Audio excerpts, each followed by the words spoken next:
Welcome to my YouTube channel success. हमारे साथ में मैं सुनील कुमार आपका स्वागत करता हूं। आज लेके आया हूं लॉर्ड कर्जन, जो अति महत्वपूर्ण ये गवर्नर जनरल, इसका कार्यकाल बहुत महत्वपूर्ण रहा है क्योंकि इसी के समय में बंगाल विभाजन हुआ था, विश्वविद्यालय आयोग गठित हुआ था, ये आर्थिक सुधार किए थे, पुलिस सुधार किए थे, बहुत सारा मतलब ये इम्पोर्टेंट है इसके समय में हुआ था।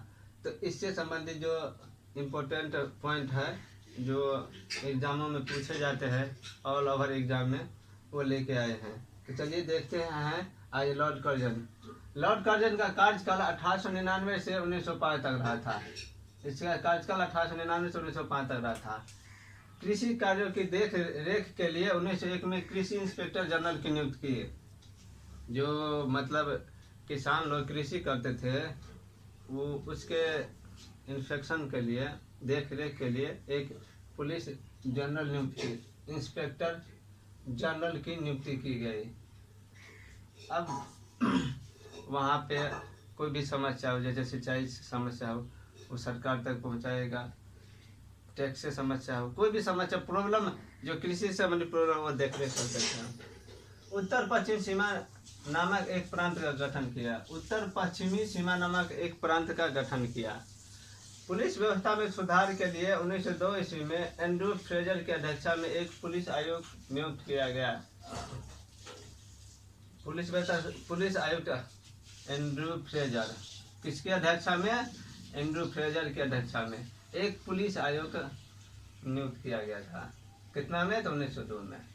अब देखिए शिक्षा में सुधार। 1902 ईस्वी में एक विश्वविद्यालय आयोग गठित किया गया। विश्वविद्यालय आयोग का गठन कब किया गया था? 1902 ईस्वी में। जिसका उद्देश्य क्या था?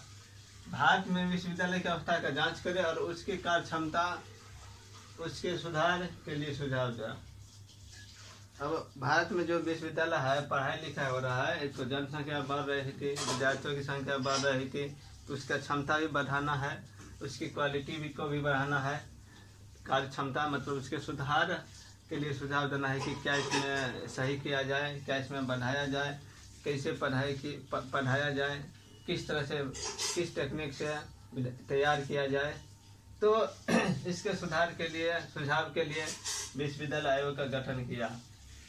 1940 में भारतीय विश्वविद्यालय अधिनियम बढ़ाने के लिए सुझाव दिया।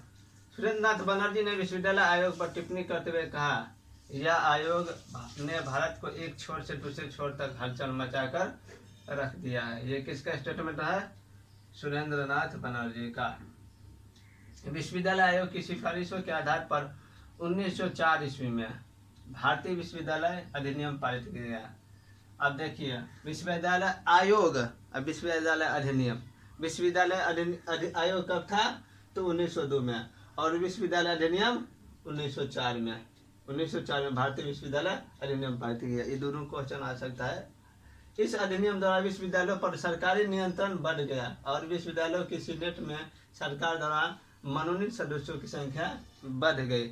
अब सीधा सी बात है कि कार्य क्षमता बढ़ेगा, जनसंख्या बढ़ेगा, संख्या बढ़ेगा तो कर्मचारी बढ़ाना पड़ेगा, कामकाज बढ़ेगा, हर कुछ बढ़ेगा, क्षमता बढ़ेगा तो हर कुछ बढ़ेगा, क्योंकि एक चीज बढ़ने से पूरा डिपार्टमेंट को बढ़ाना पड़ता है ना। इसलिए तो ये था विश्वविद्यालय। अब आर्थिक सुधार, चलिए देखते हैं आर्थिक सुधार के लिए कर्जन ने दुर्भिक्ष, अकाल, कृषि भूमि कर, रेलवे, टैक्सल आदि से संबंधित अधिनियम पारित किया गया। देखिए अब इसमें है ना दो क्वेश्चन अधिकतर आते रहते हैं, विश्वविद्यालय अधिनियम और विश्वविद्यालय आयोग। किसके मतलब किसके अथी में भैया क्या था तो वो भी पूछ सकता है। किसके सिफारिश से क्वेश्चन, मतलब एक क्वेश्चन को कितने बार घुमा है? 2 बार, 3 बार, 4 बार है। हम तो देखते हैं कि जब प्रीवियस ईयर देखे तो एक ही क्वेश्चन को थोड़ा डिफरेंट करके, थोड़ा छोटा बड़ा करके पूछा हुआ क्वेश्चन था। इसलिए आप लोग इस सब का ख्याल रखिएगा, कंफ्यूज नहीं कीजिए कि क्या पूछ दिया नहीं पूछ दिया, ध्यान में रखिए कि क्या है नहीं है इसको। इसलिए आर्थिक सुधार के लिए कर्जन ने दुर्भिक्ष, अकाल, कृषि भूमि कर, रेलवे, टैक्सल आदि से संबंधित अधिनियम पारित किए गए। 1899-1900 में भारत के कई भागों को अकाल का सामना करना पड़ा, जिसमें दुर्भिक्ष मतलब अकाल होता है, दुर्भिक्ष अकाल का सामना करना पड़ा, जिसमें 10 लाख से ज़्यादा लोगों की मौत हो गई। बाप रे। इस घटना के बाद एंटनी मैकडोनल्ड ने की अध्यक्षता में एक अकाल आयोग नियुक्त किया। अकाल आयोग किसकी अध्यक्षता में? एंटनी मैकडोनल्ड की अध्यक्षता में। ये ख्याल रखिएगा, पूछ सकता है अकाल आयोग कब नियुक्त किया गया, किसकी अध्यक्षता में, किसके समय में। ये क्वेश्चन इस तरह से आता है। कब, क्या वो 1 2 3 4 क्वेश्चन बनता है इसे। आगे 1901 में कॉलिन स्कॉट मैनक्रिफ की अध्यक्षता में सिंचाई आयोग गठित किया गया। इस आयोग ने 4.5 करोड़ रुपया अतिरिक्त आने वाले 20 वर्षों में सिंचाई व्यवस्था में खर्च करने का सुझाव दिया। देखिए 1901 ईस्वी में कॉलिन स्कॉट मैनक्रिफ की अध्यक्षता में एक सिंचाई आयोग का गठन किया गया, जो 4.5 करोड़ रुपये अतिरिक्त आने वाले 20 वर्षों में सिंचाई व्यवस्था में खर्च करने का सुझाव दिया। कि जो अतिरिक्त खर्च आएगा, जो मतलब क्या कहते हैं, जो सीमित था, और सीमित में जो ज़्यादा नहीं होता है, कभी मान लीजिए अकाल पड़ गया, बारिश नहीं हुई, कम हुई बारिश, उसके कारण पानी की कमी हो गई, तो उसमें जो अतिरिक्त पंप सेट से जो पानी लाया जाएगा या कहीं से भी या नदी से ले करके आएगा, तो उस पर जो एक अतिरिक्त खर्च करेगा, और उससे फसल की कमी नहीं होगी, अन्न उपजेगा, तो उसमें अर्थव्यवस्था में दिक्कत नहीं होगा। इसलिए वो सुझाव दिया कि 4.5 करोड़ रुपया अतिरिक्त आने वाले 20 वर्षों में सिंचाई व्यवस्था में खर्च करने का सुझाव दिया गया। 1900 में पंजाब भूमि अन्न करामक अन्न मतलब अन्न, गेहूं जो अन्न होता है खाते हम लोग, अन्न करामक अधिनियम पारित किया गया, जिससे कृषकों की भूमि का गैर कृषकों के पास स्थानांतरित होना समाप्त हो गया। अब देखिए, कृषकों को भूमि हो जाता, वो जमींदार ले लेता था, मतलब नहीं टैक्स दे पाया था, कर नहीं दे पाता था, कभी भी अकाल पड़ गया, कोई समस्या हो गई, सिंचाई व्यवस्था अच्छा से नहीं हुआ, तो क्या करते थे, वो जमींदार को ट्रांसफर हस्तांतरित कर दे, वो खत्म हो गया। 1904 में सरकारी उधार समिति अधिनियम पारित किया गया, जिसके तहत किसानों को कम दर पर उधार दिया जाने लगा। अब देखिए, सरकारी उधार समिति अधिनियम, उधार मतलब ऋण, जो कम दर पर, ज्यादा ब्याज ना लगे। अभी कैसे है, लोग गाँव में 2 रुपया 3 रुपया 5 रुपया जैसे जरूरत आता ले लेता है। जैसे बैंक 7%, 9%, 10%, 11% जैसे भी हो टैक्स ऋण देता है, तो ब्याज लेता है ना, उसी तरह से क्या किया, कम दाम पर 1904 में सरकारी उधार समिति अधिनियम पारित किया गया। उधार समिति अधिनियम पारित किया गया, जिसके तहत किसानों को कम दर पर उधार दिया जाना संभव हुआ।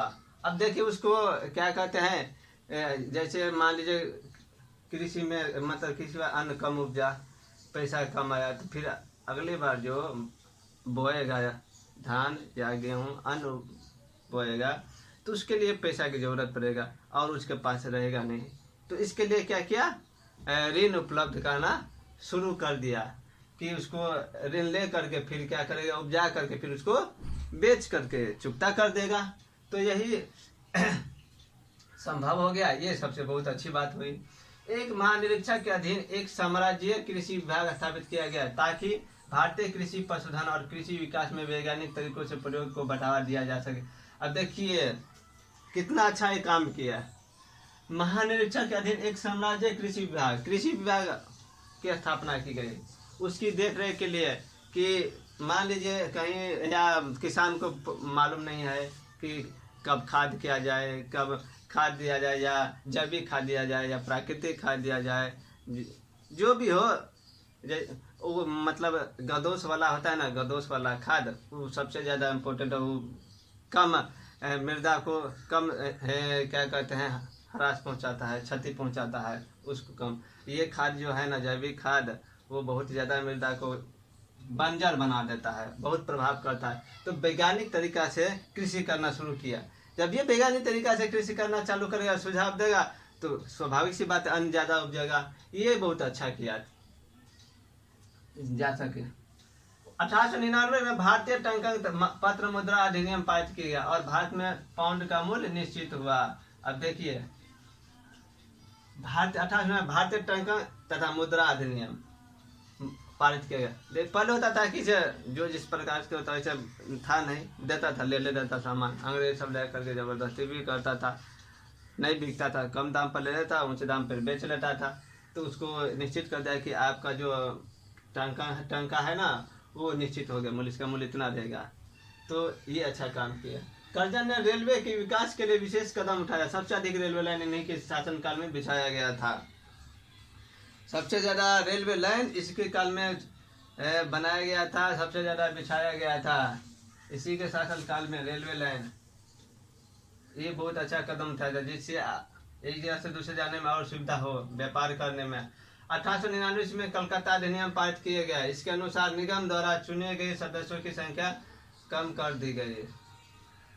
अब क्या क्या इसमें 1899 अधिनियम पारित किया गया, इसके अनुसार निगम द्वारा चुने गए सदस्यों की संख्या कम कर दिया गया। लॉर्ड कर्जन न्यायिक सुधार भी करना चाहता था। इस उद्देश्य से कलकत्ता उच्च न्यायालयों में न्यायाधीशों की संख्या, वेतन और पेंशन बढ़ा दी गई। अब देखिए ये तो बहुत अच्छी बात है, न्याय के सुधार में मनमाना करते थे अंग्रेजों सब। देखने से पहले क्या किया था, 12 जोड़ी के लिए, अंग्रेज के लिए 12 जोड़ी, इंडियन के लिए कोई नहीं, कहीं भी सुन सकता था। हलवा है क्या, ये तो नाइंसाफी था। कानून का मतलब होता है बराबर, बराबर का हक, बराबर का कानून। जब बराबर है हर कुछ, अब सब कुछ बराबर है सबके, तो आपको उसको भी बराबर देना चाहिए ना। कानून भी सबके लिए बराबर होना चाहिए, हर कुछ बराबर होना चाहिए। तो फिर जो भी हो करना चाहता था। सेना के पुनर्गठन का कार्य लॉर्ड किचनर को सौंपा गया, जो 1902 से 1908 तक भारत में मुख्य सेनापति के पद पर रहा। किचनर, लॉर्ड किचनर 1902 से 1908 तक भारत में मुख्य सेनापति के पद पर रहा था। अफसरों की परीक्षण के लिए क्वेटा, बलूचिस्तान में एक कॉलेज खोला गया। अंग्रेजी सेना को आधुनिक हथियार दिए गए। ये काम अच्छा किया।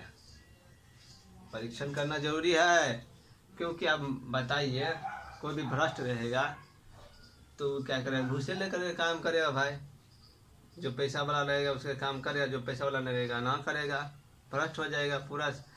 क्या कहते हैं न्यायिक व्यवस्था भ्रष्ट हो जाएगा। इसलिए उसका परीक्षण के लिए चाहे पकड़ने के लिए चाहिए ना। जैसे देखिए अभी आय से ज़्यादा पैसा रहता है, इनकम टैक्स, सबका अपना अपना डिपार्टमेंट सब पकड़ता है अलग अलग में। आगे 1904 ईस्वी में प्राचीन स्मारक परीक्षण अधिनियम पारित किया गया। इसके तहत भारत में प्राचीन स्मारकों की मरम्मत के लिए 50,000 पाउंड सुनिश्चित किए गए। अब देखिए जो स्मारक सब बनाए गए प्राचीन में, उसकी मरम्मत के लिए, जो टूट फूट गया था उसकी मरम्मत के लिए 50,000 पाउंड सुनिश्चित किया गया कि आपको 50,000 पाउंड मिलेगा। सालाना हो या 5 वर्ष, जैसे भी हो, 1 महीना 2 महीना, सालाना ही होगा, ऐसे थोड़े होता है, या 5 वर्षीय होगा कि 50,000 पाउंड मिलेगा। आप पूरा को मरम्मत कराइए, क्योंकि एक ऐतिहासिक धरोहर हो गया था वो ना। 1861 इसमें आर्कोलॉजिकल सर्वे की स्थापना हुई। इसके तहत इसके प्रथम डायरेक्टर जनरल अलेक्जेंडर कनिंघम थे। क्वेश्चन बहुत बार आता है। आर्कोलॉजिकल सर्वे की स्थापना, इसके प्रथम डायरेक्टर कौन थे? Director general Alexander Cunningham. ये क्वेश्चन बहुत बार आता रहता है, इसलिए याद है। वर्तमान में यह भारत सरकार के संस्कृति मंत्रालय के अधीन है। 1905 इसमें प्रशासनिक आधार बताकर बंगाल का विभाजन किया गया। विभाजन के विरोध में स्वदेशी आंदोलन चलाया गया। अब देखिए कर्जन के काल का सबसे विवादित घटना बंगाल का विभाजन था। 1905 में प्रशासनिक बताकर पूर्वी बंगाल और पश्चिमी बंगाल में विभाजित कर दिया।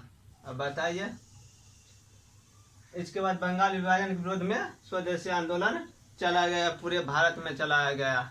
इस बंगाल विभाजन का एक अलग से लाएंगे, जो कहाँ क्या हुआ, कब बैठक हुई, क्या हुई, कब वापस लिया गया, इसका अलग से एक वीडियो बनाएंगे बंगाल विभाजन का।